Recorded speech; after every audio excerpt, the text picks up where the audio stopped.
నేను చెప్పాలనుకుంటున్నాను. Shalom evangelical fellowship వాక్య పరిచారకులు, అలాగే పరిచర్య చేసే పరిచారకులు, అలాగే సిబిసి నిర్వర్తించేటువంటి టీచర్స్, అలాగే పైన పర్యవేక్షణ చేసినటువంటి పెద్దలకు హృదయపూర్వకమైనటువంటి ధన్యవాదాలు, కృతజ్ఞతలు మీకు తెలియజేస్తున్నాను. హల్లెలూయా. సౌత్ ఆఫ్రికా వాళ్ళు మిమ్మల్ని బట్టి వాళ్ళు సంతోషించారు. విజయవాడలో, గుంటూరు డిస్టిక్లో ఉన్నటువంటి కొంతమంది పెద్ద నాయకులు వాడి పేర్లు ఉచ్చరించారు. వారు కూడా దర్పణ్ ప్రాంతంలో, అలాగే సౌత్ ఆఫ్రికా పక్కన ఉన్నటువంటి దేశాల్లో వాళ్ళు పరిచయం చేయడానికి ఇప్పటికే వస్తూ ఉన్నారు. కానీ సెకండ్ లైన్ సేవకులను ఎవరు కూడా తయారు చేయలేదు. వాళ్ళ పరిస్థితి, వాళ్ళ సంఘం పరిస్థితి ఏంటి రేపు అని ఆలోచిస్తూ ఉన్నారు. సౌత్ ఆఫ్రికాలో ఉన్నటువంటి తెలుగు సంఘం, మీరు 3 వారాలు ఇక్కడ ఉన్నప్పటికీ కూడా మీ వాళ్ళు చక్కగా అక్కడ ధైర్యంగా చేయగలుగుతున్నారంటే, నడిపించగలుగుతున్నారంటే, దాన్ని బట్టి నన్ను వాళ్ళు గణపరిచారు, మిమ్మల్ని బట్టి వారు సంతోషించారు. అర్థం. ఎప్పుడూ గుర్తుపెట్టుకోవాల్సింది, ఒక వ్యక్తి లేనప్పుడు మన సొంత పనులు ఆగొచ్చు, కానీ దేవుడి పని ఆగకూడదు. గుర్తుపెట్టుకోవాలి. అది ఈ భూలోకానికి సంబంధించినటువంటి ప్రయాణమైన, పరసంబంధానికి సంబంధించిన ప్రయాణమైన, దేవుడు ప్రారంభించబడిన సేవ, దేవుడు ప్రారంభించబడిన సువార్త ముగించువాడు ఆయన మాత్రమే. కాబట్టి నా పని నేను చేస్తున్నాను, మీ పని మీరు చేస్తున్నారు. కొన్నిసార్లు నా టాలెంటు, నా నైపుణ్యత, నా వరము, నా తలాంతు నాకు కొన్నిసార్లు అర్థం కాదు.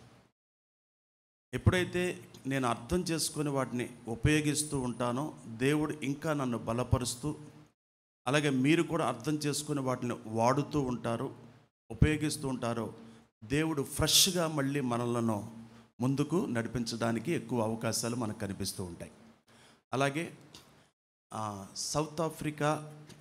సౌత్ ఆఫ్రికాలో ఉన్నటువంటి తెలుగు ఫెలోషిప్ నడిపిస్తున్నటువంటి రంజిత్ అమల దంపతులకు, అలాగే కిషోర్ మేరీ గారి దంపతులకు, విజయవాడలో ఇండియాలో ఉన్నటువంటి షాలోమ్ ఎవాంజలికల్ ఫెలోషిప్, అలాగే టీజీఆర్ చారిటబుల్ ట్రస్ట్ తరపున వారికి ప్రత్యేకమైన ధన్యవాదాలు మీ ద్వారా తెలియజేస్తూ, వారికి సమాచారాన్ని యూట్యూబ్ ద్వారా వాళ్ళకి పంపిస్తూ ఉన్నాం. వారు మిమ్మల్ని అందరినీ వదిలి, కుటుంబాన్ని వదిలి అక్కడ నేను ఉన్నందుకు, ఆ చలికి నేను పడుతున్న బాధ చూసి, కిషోర్ బ్రదర్ గారు అయితే నా కాళ్ళ దగ్గర హీటర్ పెట్టారు.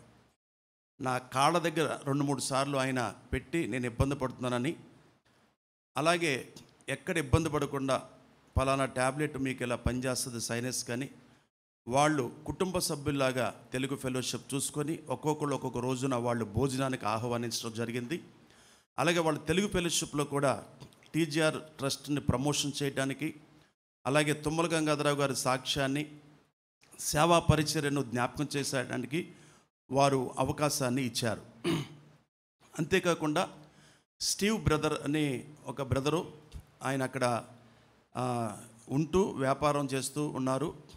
వారు కూడా నన్ను ఎయిర్పోర్ట్కి దగ్గరగా 45 కిలోమీటర్ల దూరం ఉన్నటువంటి ఎయిర్పోర్ట్కి మరొక కారులో ఆయన నన్ను ఎక్కించుకొని దారిలో మాట్లాడుతూ ఆయన చెప్పిన మాట ఏంటి, కొన్ని సంవత్సరాల గురించి మీ గురించి విన్నాం, ఈరోజు మిమ్మల్ని చూసాము, మాకు సంతోషం అన్నారు.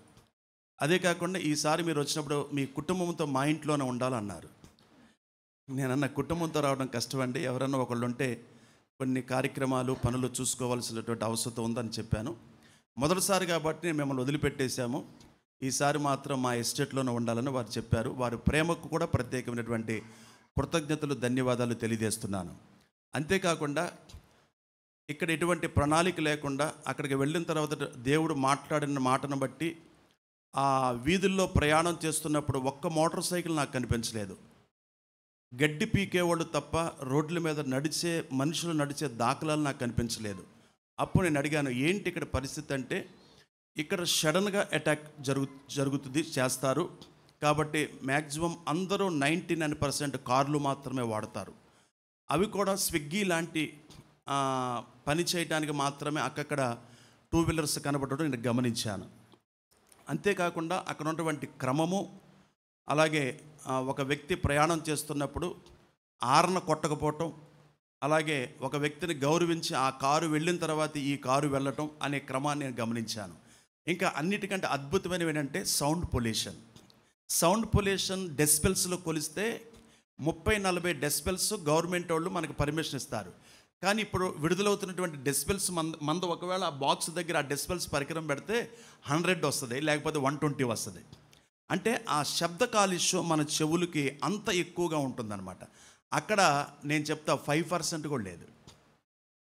ఆరల్ సౌండ్లు లేవు, మైక్ సౌండ్లు లేవు, టపాకాయలు లేవు, అరుపులు లేవు. అంటే ఒక క్రమముగా అంటే అక్కడికి వెళ్ళిన తర్వాత నేనేం నేర్చుకున్నాను, భారతదేశంలో నేనేమి చెప్పగలను, అక్కడ నేర్చుకొని నేను వాటిని అన్వయింపజేసగలన్న కోణములో నేను ఆలోచన చేసినప్పుడు జనాలు అక్కడ తక్కువైనప్పటికీ ఇక్కడ ఎక్కువైనప్పటికీ కూడా మన భారతదేశంలో ఉన్న సౌండ్ పొల్యూషను మరి ఎక్కడ కూడా మనం గమనించాం. సింగపూర్ వెళ్ళాం, సింగపూర్లో అంతే. ఇజ్రాయెల్ దేశం వెళ్ళాం, ఇజ్రాయెల్ దేశంలో అంతే. కాబట్టి అందుకే మొట్టమొదటిగా మనం ఏం చెబుతామంటే ముందుగా మనం క్రమం నేర్చుకోవాలి. క్రమం నేర్చుకుంటే మిగతా అన్నీ కూడా మనం నేర్చుకోవడానికి అవకాశాలు ఉంటాయి. కాబట్టి మనం చాలా తొందరగా వెళ్ళిపోవాలనుకుంటాం, చాలా స్పీడ్గా వెళ్ళిపోవాలనుకుంటాం. ఎవరినో ఒకడు గుద్దుతామో పక్కన ఒక గంట సమయం ఆలస్యం అయిపోద్ది. ఎంత స్పీడ్గా వెళ్ళినా ఒక 10 నిమిషాలు కవర్ అయిద్దా, ఒక 20 నిమిషాలు కవర్ అయిద్దా? ఈరోజు ఉదయం న్యూస్ చూస్తున్నప్పుడు మన తెలుగు పోలీసులు ఏం చేస్తున్నారంటే బస్సులను ఆపుతున్నారు, మీరు కూడా చూసే ఉంటారు. లారీలను ఆపుతున్నారు, మీరు కూడా గమనించే ఉంటారు. అయితే ఏంటంటే ఆపి